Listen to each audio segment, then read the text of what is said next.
I am warning you now, prepare to be annoyed. I'm already annoyed because I filmed 2 other videos before this and those were annoying. So this is your warning. We're gonna be annoyed together today. We're all in this together. We just are. So on that note, let's cheers to that. Hope you're having a good day. I might ruin it right now in this video. Cheers. We're gonna be annoyed because we're checking out spoiled kids and spoiled people in general. You know what I mean? That spoiled, entitled, I get annoyed just thinking about it. I had a friend I met through competitive gaming that I visited once for a tournament. He and all his friends went to a prep school and were all now in university. I stayed at his uni rented house because it was before school season and there were empty rooms. He told me he didn't talk to his family because his father kicked him out and abandoned him. We kept drinking and he keeps explaining, and it turns out his father felt like when my friend turned 18, he should leave the home. Old values, understandable. So the dad pays for my friend's rent, his university tuition, and his car. Dude still considers himself abandoned. My mom got me a pair of jeans for my 18th birthday. I couldn't even imagine having all of that provided for me. Yes, same. I could never imagine having that provided for me. My rent's never been provided. Okay, let's not say that. I moved out when I was 17, so I've been paying rent since I was 17, but obviously before that, my rent was technically paid for. I had a home. You guys get what I'm trying to say. At first, I was like, oh, his dad abandoned him. No, your dad is just, that is a young age to say, hey, you should be on your own. Some people might agree with that, some might not. But he very much did not abandon you. He's saying, hey, I'm encouraging you to be on your own. However, I'm actually going to pay for it all and provide you with everything you need to succeed. Very different. I feel like people who have actually been abandoned by their father are going to have big issues with this. Classmate at university was from Qatar. Hope I'm saying that right. Family owned large shares in a bank and was generally very deeply involved with the financial world. Hello? In the Middle East. Needless to say, they were disgustingly filthy rich. Okay. First day on campus, we all decide to play soccer, so he goes to his room to change. When we come back from playing, we all go back to his room, and when we walk in, his clothes were still exactly where he threw them on the floor. He lost his mind at the idea that nobody would clean his room for him and that he had to do his own laundry. He ended up going shopping every 2 to 3 weeks for really nice and expensive clothes and would throw them out after wearing them a few times because he didn't want to do laundry. I'm talking about a Brooks Brothers button-down shirt worth over $100 only being worn once or twice before ending up in the trash. Well, I would be scouting his trash every week. I'd be like, yo, can we like make a little deal? Like put it in this trash bag and I'll be here to pick it up every other Monday. So all the people saying I should have washed it and sold it or gone dumpster diving. Yeah, that's me who suggested it. I'm pretty sure a few of other people on the floor entertained that thought and probably a few did it. I had an on-campus job and was selling crafts on eBay and preferred the satisfaction of earning my own money. Well, I wasn't saying to resell it. I was just like, if we are the same size, I will take it rather than being put in the garbage. I'll wash it and wear it. I was on a sold out flight back home from Vegas once. WestJet flight, so every seat is first class. Sure, Jan. This 18-year-old princess was upset that she couldn't have 3 seats to herself so she could lay down. So she threw a tantrum and delayed the flight for 15 minutes. She refused to sit next to anyone, so she grabbed her stuff and left to a round of applause. Then they delayed the flight more to get her bags from underneath the plane. Girl, what? What world are you living in? I don't know how you ever thought you would walk on a plane and get 3 seats to yourself so you could lay down. That's wild. I've never had an empty seat next to me. Every plane I've ever been on has been full, brim, like right to the rim. You know? I met a kid who didn't understand the concept of washing dishes. Wife went back to college. New city, didn't know anyone. Started a movie night thing to meet some people and build a social circle. I love that. We provided a home-cooked meal, fun movies that most people hadn't seen, and a place to gather. Went over great and had 6 to 12 people showing up each week to hang out and talk and eat our food. I love this. Generally good people, because she was going back to college, a lot of college kids came. All good. I knew this one guy was from a rich family. His first night there, he's bragging to everyone who will listen about this $30,000 truck his parents just bought him and telling everybody how awesome he is. After everything is done, we're collecting dishes in the kitchen and he walks over, following me to the kitchen. He walks in, puts his dish and silverware in the trash can. Oh, I find out later he basically lives off takeout and restaurants, etc. He's never cooked anything in his life. His family have servants who clean up after meals, and he just assumed dishes were something you threw out when you are done. College was the first place where he ever saw the idea of putting dishes somewhere other than the trash or leaving them on the table afterward. He wasn't a bad guy, honestly, just I was amazed that something so incredibly basic had slipped by him for years. Yeah, could we even blame him at that point? If he was raised this way and that's all you've ever known, we can't blame him. You know what I mean? As long as he's not being an a-hole about it and he's not being judgmental and he's open to learning how to wash dishes and things like that, if he doesn't know any better, like that's kind of on the parents at that point. If your parents aren't even teaching, how do you learn that? Until you're out in the real world and you're like, oh, wait, what? This is what life is like? I went to school on an athletic scholarship at a private Catholic school. The only reason I could afford to go here was because I was on the GI Bill Yellow Ribbon program and my athletic scholarship. I have no idea what any of that is, except the scholarship. I only stayed there for 1 year for reasons you will soon find out. At first, it started with my teammates complaining about the food at the dining hall. Omelet bars for breakfast. Oh my God, that sounds so good. Each morning, surf and turf every Friday, pierogi bars, grilled fresh veggies. Oh my God. I haven't had pierogies in so long because they're not gluten or dairy free. Oh, I really want pierogies. Oh, I might just have to eat pierogies and die this weekend. We had actual cooks working at this place. The food was divine, but I digress. I was at a party that the captain of our team was hosting. I didn't really know anybody yet and thought this might be a good opportunity to meet the team and make some new friends. It was kind of lonely being a 26-year-old freshman. Well, to make a long story short, near the end of the night, said captain was trashing his own apartment. University-owned apartments, FYI. He took a KA bar, a big effing knife, for those of you that don't know. Thank you. And started stabbing his refrigerator. Red flag. I was outside having a smoke and he asked if he could bum one. I'm a nice guy. I say yes. We make some small talk. I asked him why he did that to his refrigerator, knowing full well he would be charged for it and that it would not be cheap. His exact words, quote, we need the annoyed microphone for this one. I'm not paying for shit. My dad, he's a baller at Bank of America. Yeah, that would be it for me. That would be it for the party would be done. I would say thank you so much. Be on my way. Gone. I couldn't even continue a conversation after that said. I couldn't fake it. There's no point in continuing because you and I will never be friends and I have no respect for you at this point. So see you later. Maybe not worst. Back when I was in college in the US, at the end of every school year, the students who were from other countries, in particular Japan, China, and India, would throw out barely used clothes, bicycles, and anything they couldn't bring back with them over summer and didn't bother to keep in storage. These were often students that were going to the US college for 4 years, but who were just going home for summer. Many people would go dumpster diving after they left and find designer clothes and tons of other great stuff for free.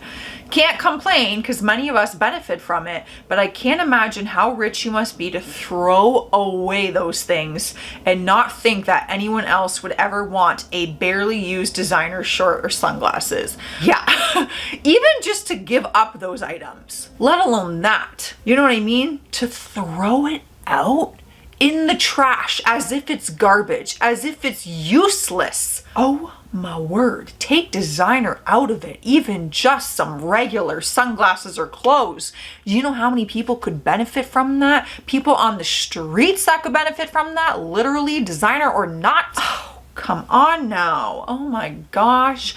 In the winter, rather than donating to like Value Village, because obviously they jack up the prices and you have to buy it, I like to leave like my old hats and mitts and stuff in a bag and I just put it outside on the street, like outside my building, because I'm like, someone will find it, and I make sure it's open so people can see. And it's not designer stuff, you guys, let's be so for real. And I buy some extra from Dollarama, like some extra mitts and hats, and just throw them in there, you know? People could use that shit. Oh, I hate seeing people in the winter. In Toronto in the winter, so many people, because I live downtown, there's so many people on the streets, and I'm like, you must be so cold. Used to work in an electrical store in a university town in the UK. Once a family came in shopping for computer goods for the girl to go to university with. She was wearing a big red hat, the kind you would wear to horse racing, which I thought was pretty, look at me with my big red hat. Anyway, she kicked off because her daddy would only buy her a MacBook Pro and an iMac 21 for her university room and not the 27-inch version. She started crying and suggesting that she will fail her degree until daddy gave in and bought the 27-inch iMac. I can't. I blame the parents. I truly blame the parents. She's used to that. She's used to throwing a little tantrum, demanding her way, and then getting her way. How is she gonna learn the value of a dollar? She's not. I went to a private Catholic high school, so you had a lot of spoiled rich kids. My first car was a 1994 Toyota 4Runner that mom had gotten at a police auction. It was raised, had a pretty good sound system, and eventually the antenna broke off, so I stuck a coat hanger in there. The car was ghetto as F, and all my friends loved it, mostly because I was one of the first people in my class who could drive.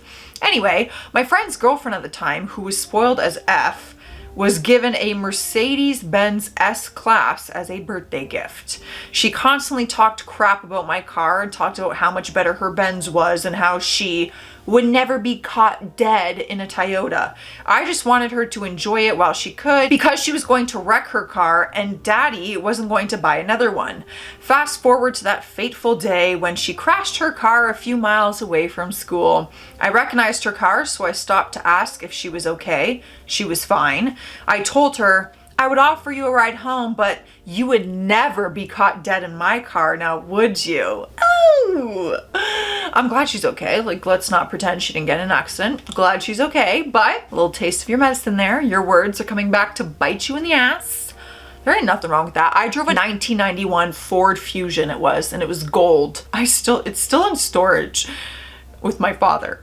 It was like $1,000 to buy the car, guys. Like, the whole car. 1991 Ford Fusion gold, and the interior was like that pattern. If you guys know the pattern that like your grandparents might have had if you're my age. And I remember I was driving to university in that bad boy. Whatever. Point A to point B, baby. That's all I needed. It's better than riding the bus. Ain't no shame in my game. I don't know if she was rich or showing off or how rich or whatever, but on the bus one day, I heard this from a teen girl on her cell phone. Daddy, I'm so proud of myself. I only spent $500 on clothes and jewelry. Aren't you proud of me? I usually spend so much more. Or something to that effect. Amount is approximate. Everyone on the bus could hear it too, just cringeworthy.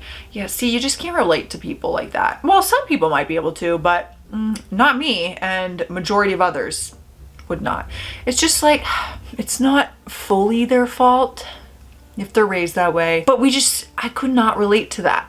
So how am I gonna be friends with you if we're not in the same, I don't know though, there are some people who are very well off and maybe who did get spoiled, but they're very humble as they get older. And you wouldn't know that about them because they're so humble and generous.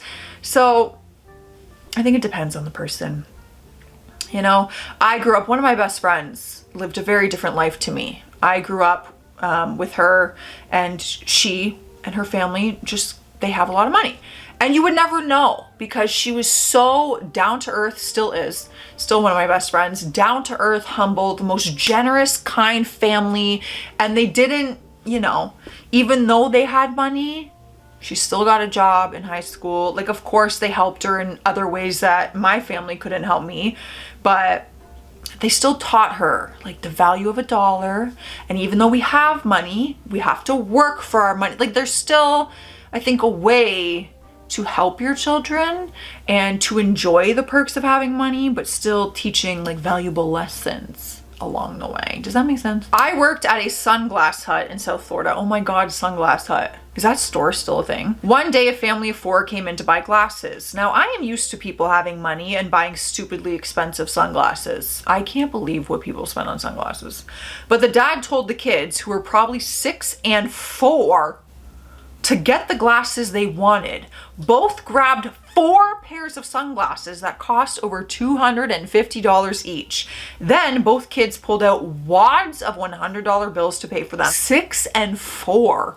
What do you even... I don't even know if I'd buy them Dollarama sunglasses. What the hell do you need sunglasses for at 6 and 4? You're not even gonna wear them. They're gonna get broken. They're gonna get lost. That don't even make sense to me. At least we can justify people buying their college-aged child a computer for, like, you know, something you'll actually use and need.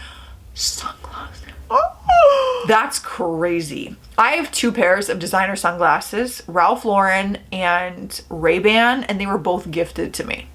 I've never bought designer sunglasses in my life because I'm like, I don't care to spend that money on sunglasses. That's not something to me that I want to spend that amount of money on. Kudos to you if it is. Like, it's your money, do whatever you want. But both pairs gifted. Oh no, I bought a Coach purse. Is that even considered designer at this point?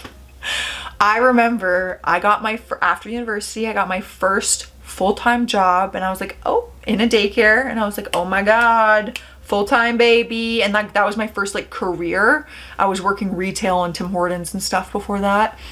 And when I got my first paycheck, I went and spent like between $200 to $300 on this purse. And I was like, oh! Like, as a congratulations, Joss, you graduated university, you got a degree, you got a job, good for you. And to me, to this day, I'm like, oh, I did buy myself this. It was like $300 at the time because I was in 2015. Now groceries cost that. Also, if you're wondering, I still have the bag and still use it all the time. The trust fund biatch baby at my high school who had a brand new loaded Eddie Bauer edition Explorer. I don't even know who that is or if I'm saying that right, and claimed he paid for it with his own hard-earned money.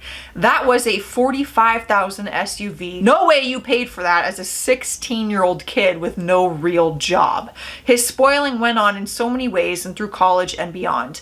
Now he's a loser.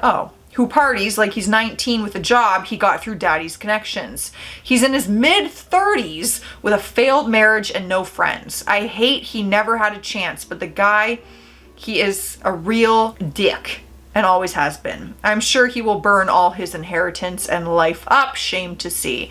Yeah, that is a shame to see. Like I said, he was raised that way. Too much money and being spoiled too much is dangerous. That's a dangerous game to play. You know what I mean? Like, having that much freedom all the time growing up, and as you get older and that much money, it's just, those lessons are very important and they shape you into who you are as a person. And it always shows. It always shows. Anyways, if you guys know someone like this, let me know. I want to hear the stories in the comments. I'm out of here though. Stay classy out there. Stay sassy. And have a good day. I just hope your day is good, you know?